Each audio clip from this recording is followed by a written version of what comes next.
I'm Daniel Veksler, and I'm here to help you understand Russia better and without bias. In late 1991, Boris Yeltsin had edged out Mikhail Gorbachev, illegalized the Communist Party, and orchestrated the formal dissolution of the U.S.S.R.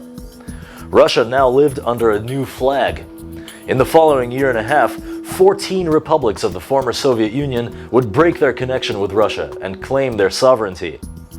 All of the infrastructure that had been national property under Soviet rule was sold off at fractions of its worth to a group of people, a small group now called oligarchs. A tidal wave of organized crime and easy money economics swept through the country. Throughout the 90s, Russia would remain a gangland playground as the gap between rich and poor widened to among the highest levels in the world. Yeltsin also provoked several more political crises in order to solidify his power. In 1993, he asserted his right to suspend the parliamentary body that had been left over from Soviet days, the Supreme Committee.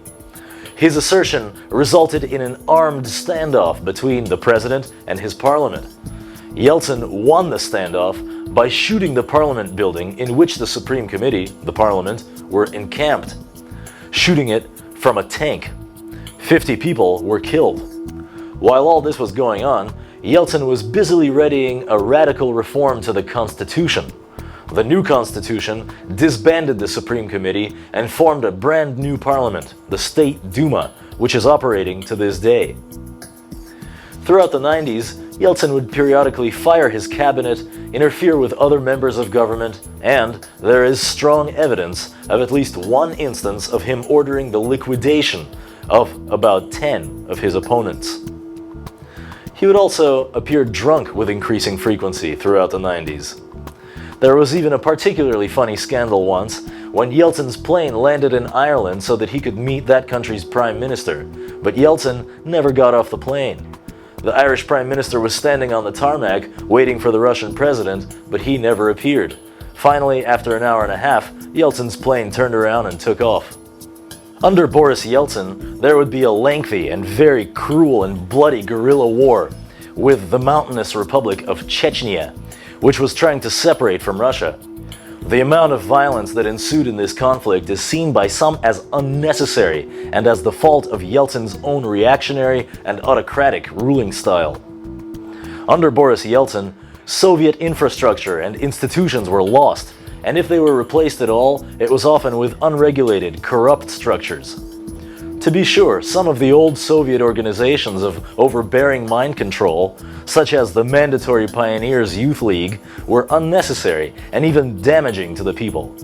But this deterioration of Soviet systems also involved the loss of a working, albeit far from perfect, but nevertheless free healthcare system. Disease and death rates now also soared.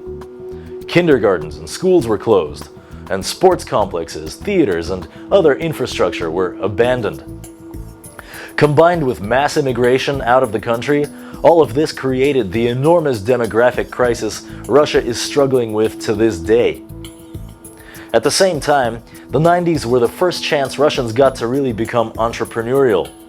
The new opportunities for upward mobility, which Russians had been so starved for, led to the appearance of many new businesses and a freedom of lifestyle for many. Russians began to really travel the world at this time, for example. For a time, there was also more freedom of speech and expression. Yeltsin definitely knew how to party. In 1999, on New Year's Eve, 3 months before presidential elections, Yeltsin resigned and appointed Vladimir Putin as his replacement. He did the usual retired president bit for a handful of years and died in 2007. Yeltsin's funeral was held in the Cathedral of Christ the Savior, which he had reconstructed near the Kremlin. The cathedral had been dynamited in Stalin's time and turned into a public swimming pool. The rebuilt cathedral is now the central seat of the Russian Orthodox Church. Yeltsin is buried in the most prestigious cemetery in Moscow. His bones rest among those of the most legendary names of Russian art, literature, science, and politics. Keep watching Understand Russia to better understand the world.